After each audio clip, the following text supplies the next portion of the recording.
Hi, I'm Eric Ford for Made Here. For 17 years, Talent Skatepark was the central pillar of the Vermont skateboard scene. After closing their doors in 2018, the community banded together to revive Talent as a nonprofit inside the Burton factory in Burlington. Director Kevin Michael Barry from Vergennes, Vermont, captures the heart of the local skateboarding scene in his film Talent. You don't have to skate to enjoy this upbeat and engaging story. You can watch Talent and other great Made Here films streaming on vermontpublic.org and through the PBS app. Enjoy the film, and thanks for watching.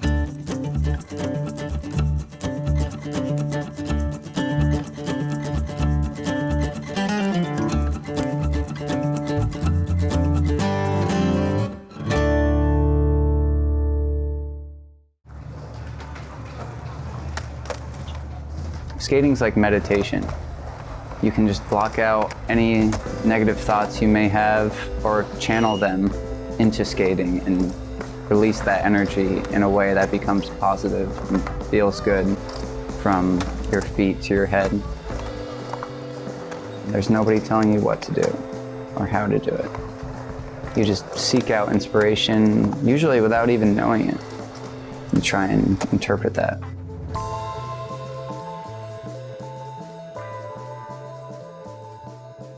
I started skating here in my driveway with my brother because he got a skateboard and I just wanted to do whatever he was doing at the time.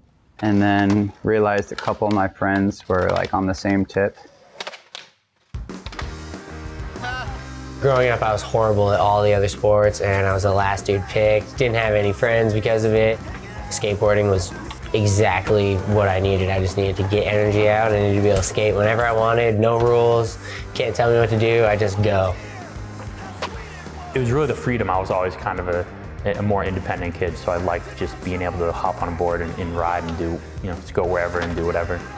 The team sports thing wasn't really my thing.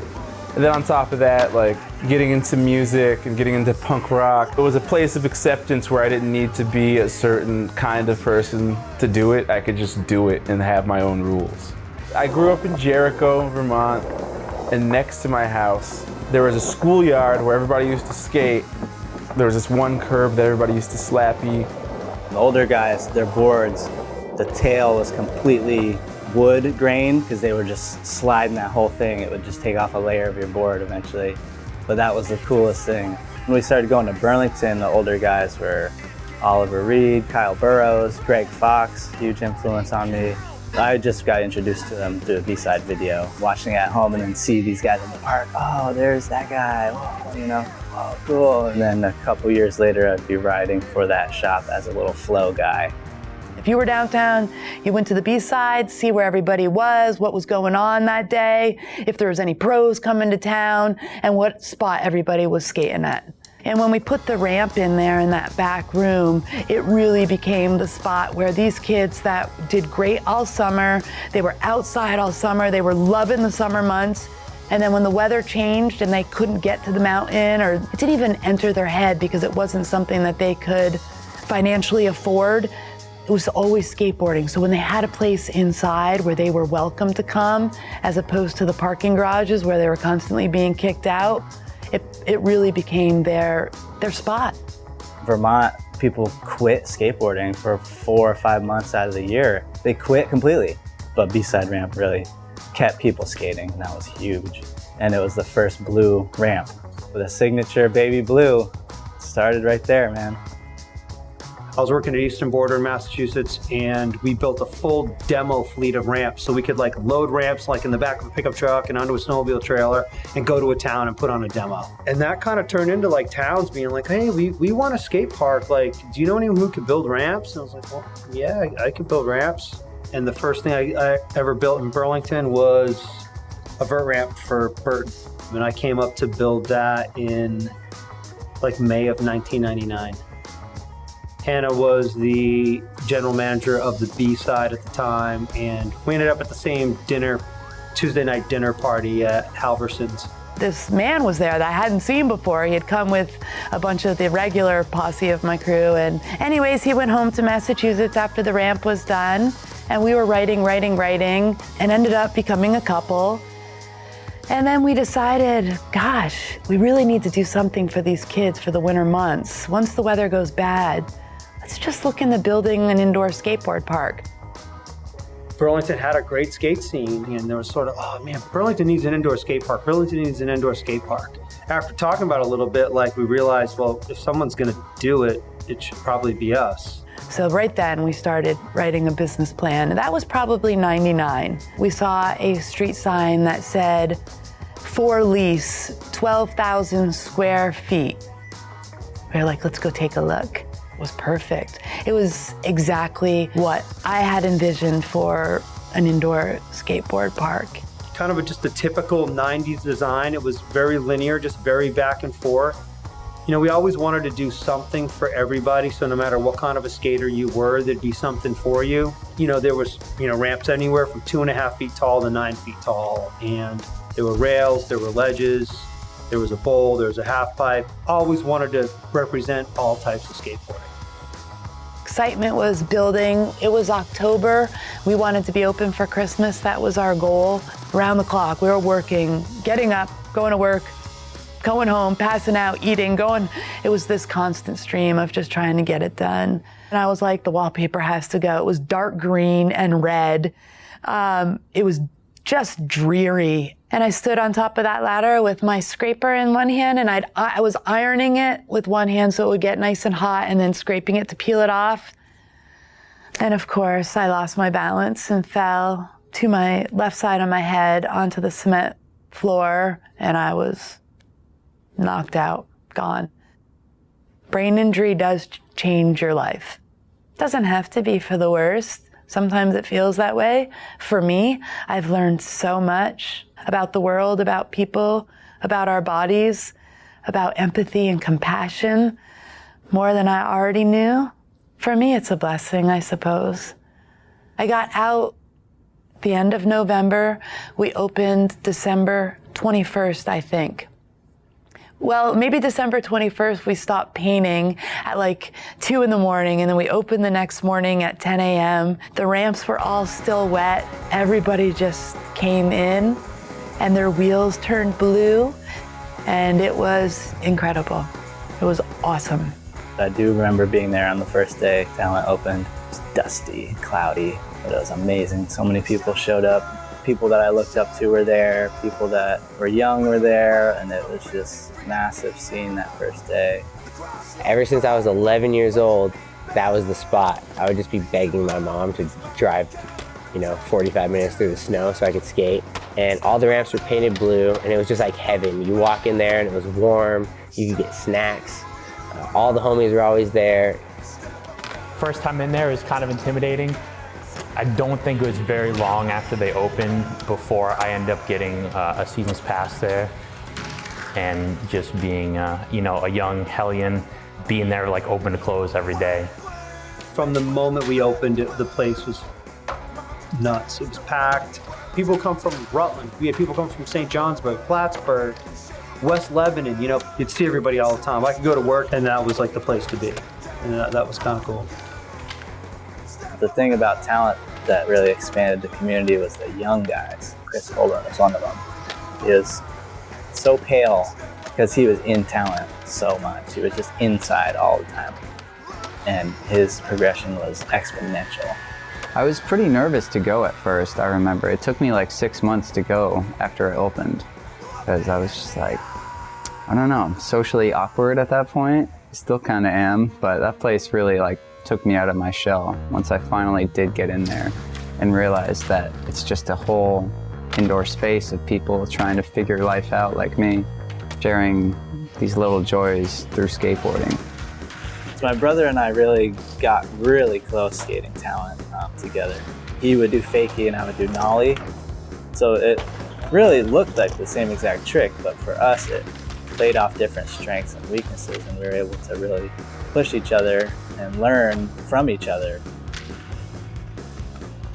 Sean Stem, Connor Rose. The whole crew of people there were just really eclectic and different. So, I felt like I would fit in amongst a bunch of people that don't fit in, Like Marshall Heath, Dave Aber, Sean Stem. Kyle Burrows. We just gained so much inspiration from them. You don't need to be like a pro skater in like Barcelona. Those big videos were inspiring too growing up, but almost like out of reach. I would prefer it at the time, like Colin Hale's part in Piece of Time that Travis Card and Luke Sullivan made, just like freestyling around town, goofing off with his friends at spots I could recognize. And then Danny Hopkins came into my life and made a few videos of his own. His first project was in like 8th grade. It was his 8th grade project. It was called the PETA Project, which stands for Pain in the Ass. Super funny. But that was like the first time anyone had ever filmed me. We were like skating around Maple Tree Place. Sometimes you're filming something and like, you know your own potential, but it takes having like a camera and a group of friends around to really push you to do that, which I'm incredibly grateful for because I can now look back on plenty of instances that I was scared shitless to do something, but I was motivated and egged on by those friends to do it, and it worked out. Or it didn't work out, and I learned a valuable lesson. You're gonna miss all the shots you don't take. I'm happy I at least tried those scary things and may have failed, may have succeeded, but it's better than not trying, that's for sure.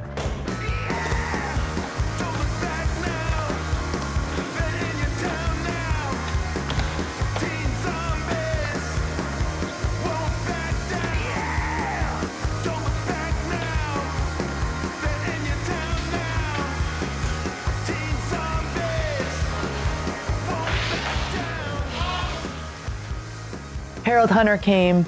He skated for New York and he did a one-man demo because nobody else from New York showed up. And he had been working in a skate shop in New York City for years too. And he said, you know, Hannah, you're gonna love all your skate rats. I can see that already, but you're also gonna lose some of them.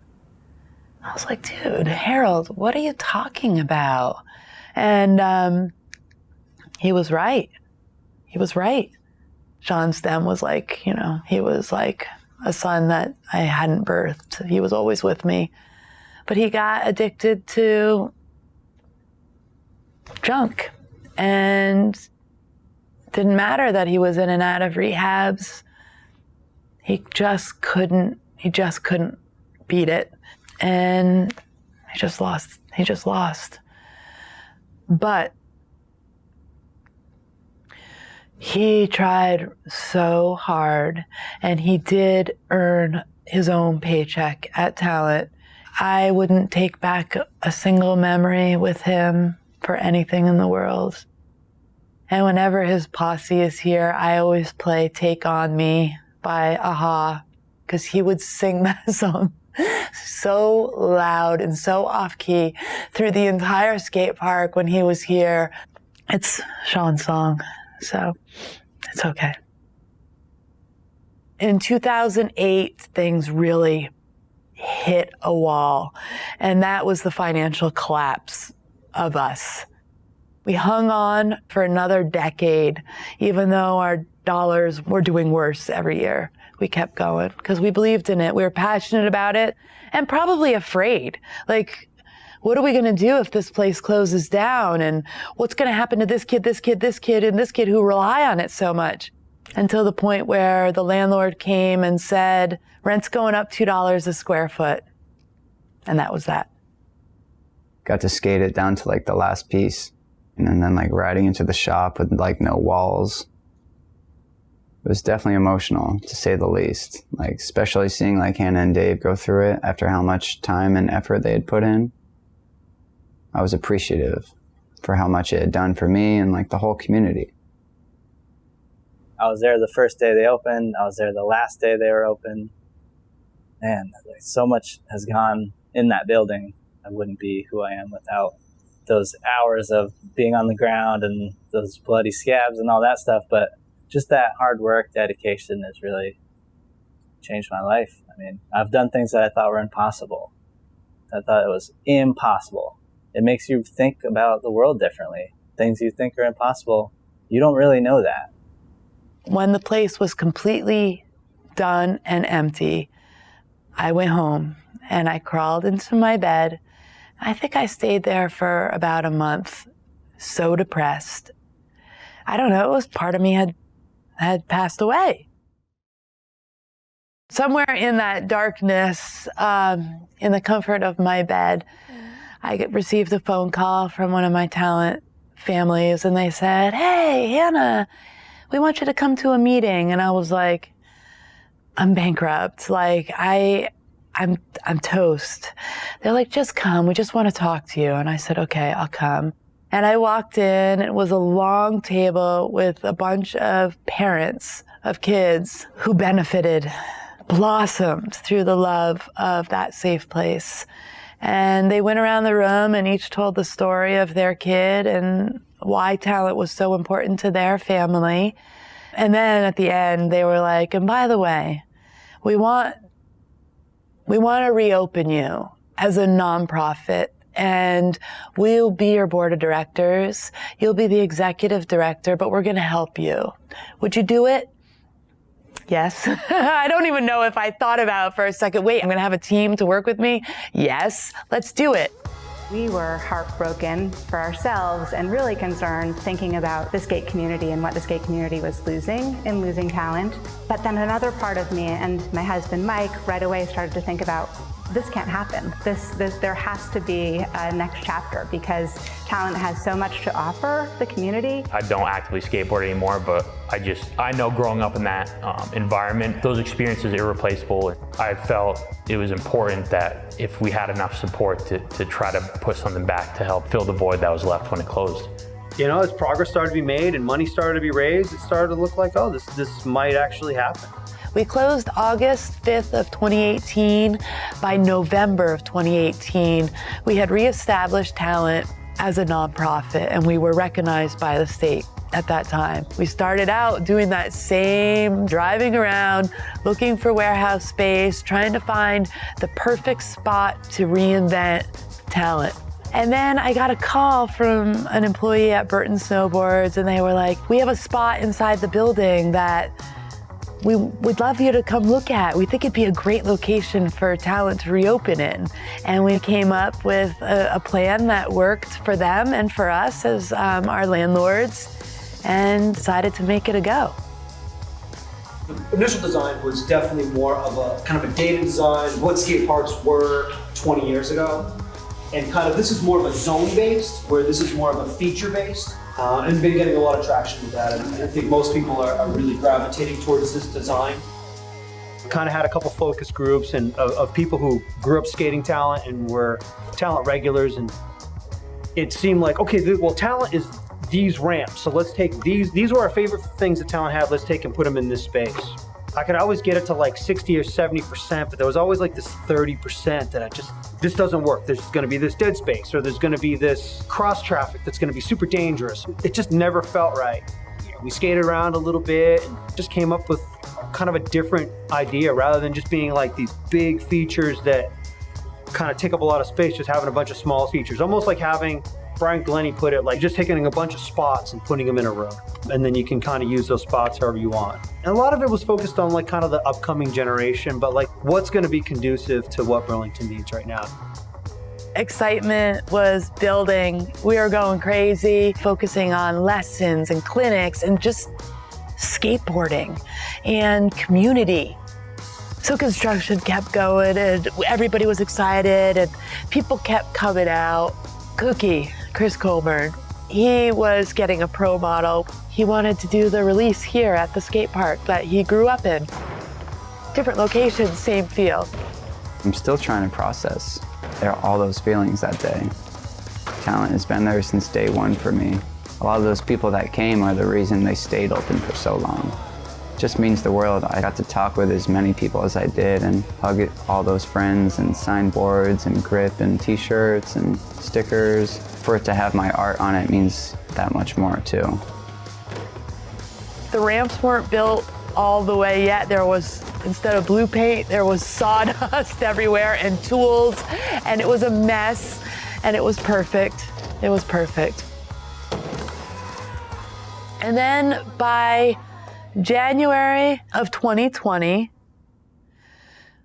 We finally finished everything, and the plan was to open for Martin Luther King Jr. Day with a clinic. And we ran a clinic, and it was off the hook incredible. It was incredible. Then February school vacation came around, and that was incredible. And then COVID hit. It was a whole different type of different. It was like a sci-fi movie. Now what? How do I not go out of business again when I just reopened and I can't let people through the doors? And I sat here reworking my non-retail focused business into a highly retail focused business so I could pay for things without admission to the park.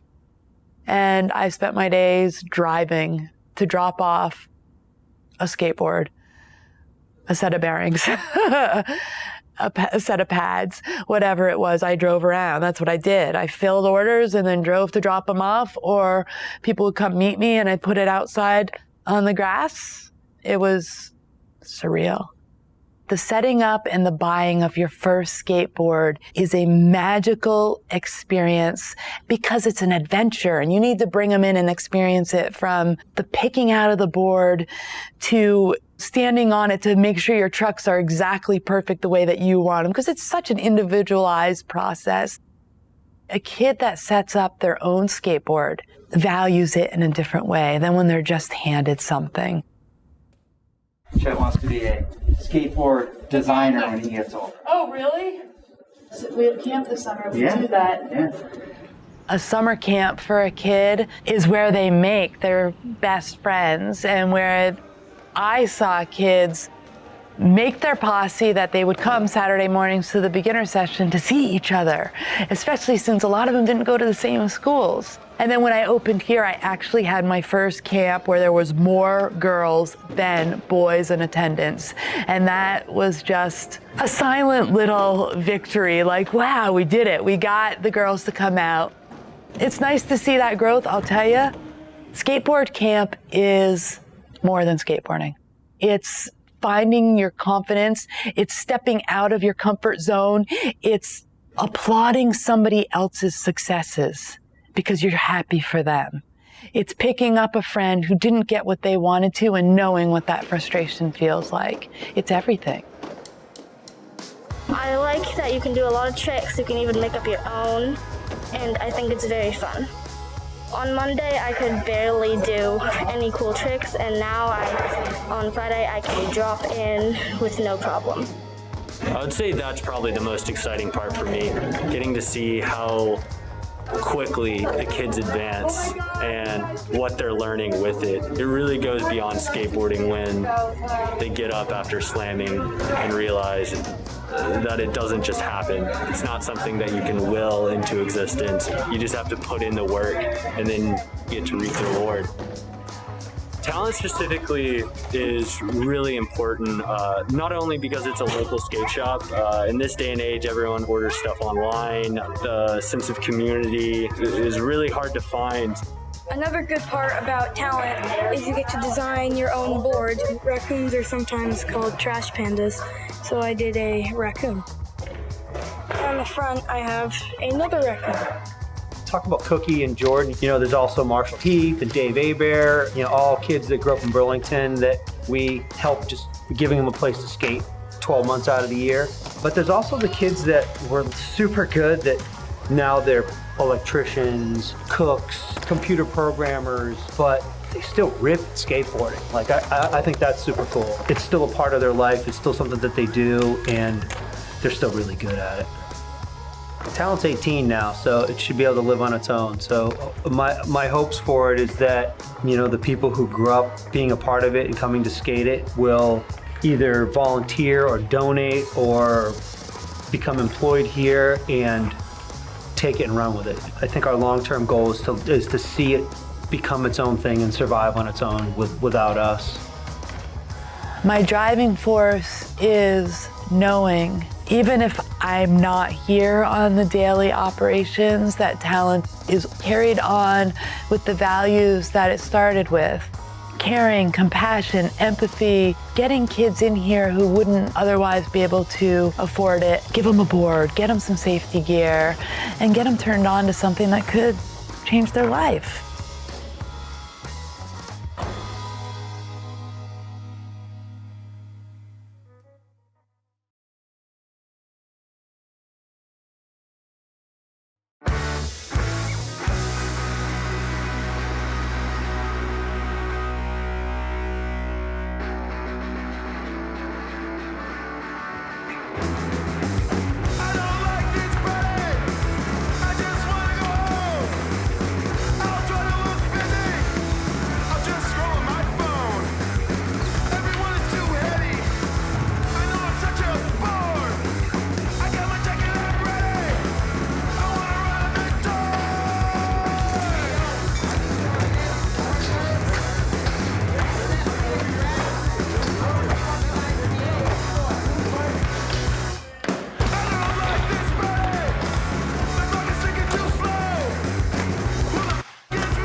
Vermont Public, partnering with local filmmakers to bring you stories made here.